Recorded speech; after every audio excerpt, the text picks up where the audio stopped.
Welcome to Undisputed. We are live from Los Angeles. I'm Jenny Taft, here with Skip Bayless and Shannon Sharp. Good morning. Good morning. So, after the show yesterday, I figured out why he was so happy for 2.5 hours yesterday. Because he realizes Mike McCarthy is not the right choice for my team. You said it. And you were all ecstatic. He's a great choice. No. I said he's a good choice. But you like, nah. So I slept on it. Yeah. I'm still like, Still there? yep, still there. But curious. he seems to be the only coach that can win in that building. That might be why Jerry got him, Skip. I think that's the only reason. That is true, and we have plenty to get to today. Are all signs pointing to Tom Brady leaving New England? And will it be the Lakers' defense that propels LeBron to another title? Yeah, we're talking about defense, but first, we do have to talk a little bit more about the new coach in Dallas. We are now getting a glimpse into what things will be looking like for the Cowboys under Mike McCarthy. McCarthy is reportedly set to hire current Saints linebackers coach Mike Nolan as his defensive coordinator. On the other side of the ball, McCarthy reportedly likes Cowboys' current offensive coordinator Kellen Moore and is open to keeping him on staff in some capacity. So, Shannon, how will the McCarthy regime work? Well, Skip, he's going to have to work like all the other regimes work, under Jerry rules. I mean, that make it seem like Mike McCarthy is going to come in there, Skip, is going to wipe all the walls down. He's going to be the only voice. He's not going to be the only voice. There's been only one instance, maybe two slightly.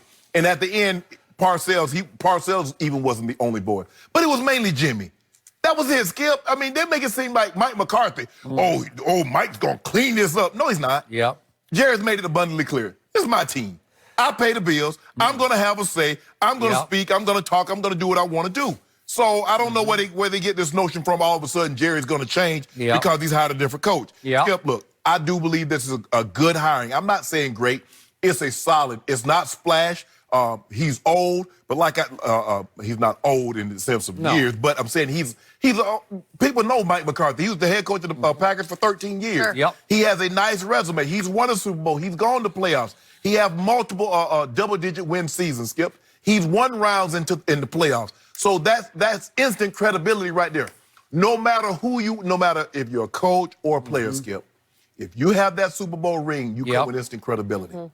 He brings that into the locker room. Okay. So he's a different voice, and maybe that's what they need, Skip. Maybe after 9 years or 10 years of Jason Garrett, it had grown stagnant. I know it grown stagnant with you. It grown stagnant with you after like 2 or 3 years. You'll hate himself. Yeah. But anyway. My objective.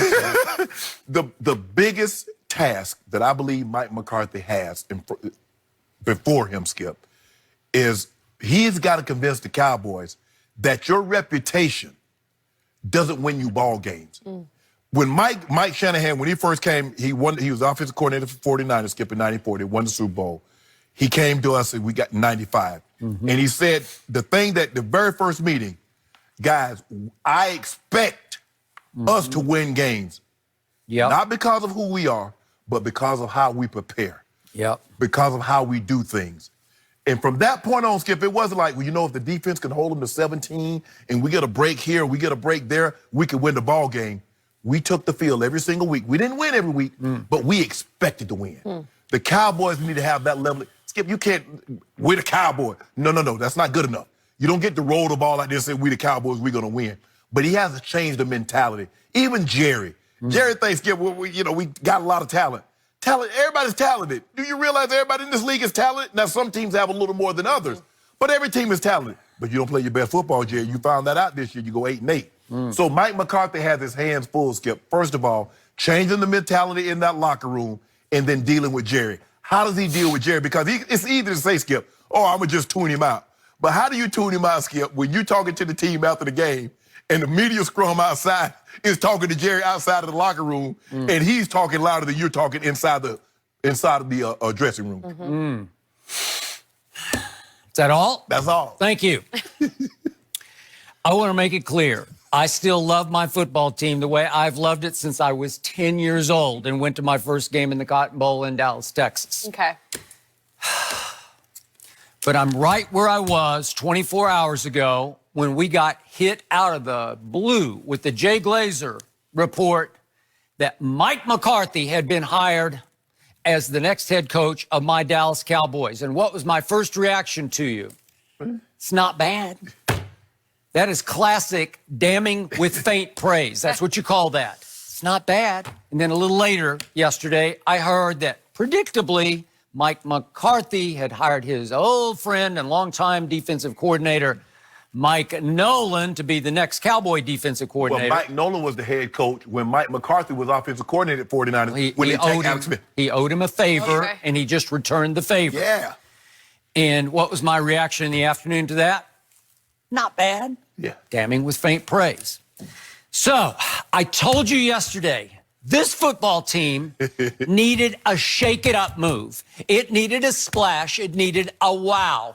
It needed somebody who could come in and light a fire under a soft, underachieving 8-8 football team. It needed your idea of Sean Payton. I said, why not bring Bill Cowher out of retirement? How about who knows? Who knows what's going to happen in New England? How about Bill Belichick? How about the guy who still works here named Urban Meyer, who could be could have been Jerry Jones's next Jimmy Johnson? Mm-hmm. It's high risk, but it could be the highest reward. Right. I love Urban Meyer. He did nothing but incredible things at Utah and at Florida and at Ohio State. And who knows what he might do if you handed him over a talented pro football team.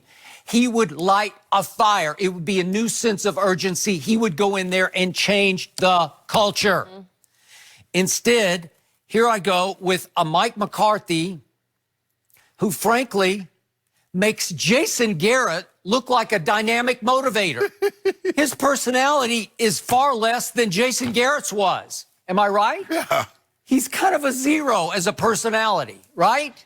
And the harder I look at what he did in Green Bay, when Aaron Rodgers was as great as you said that Aaron Rodgers used to be, when he was great, Mike McCarthy was pretty good.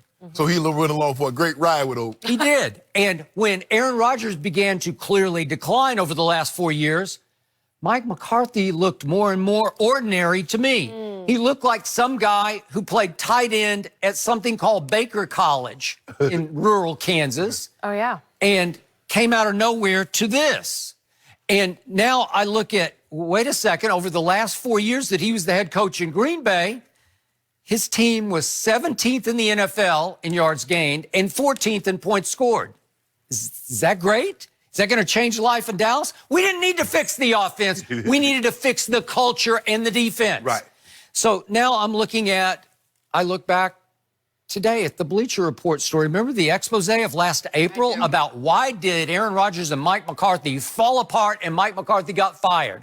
Reason number one was, and I'm going to quote the article, his scheme went stale and he did not adapt.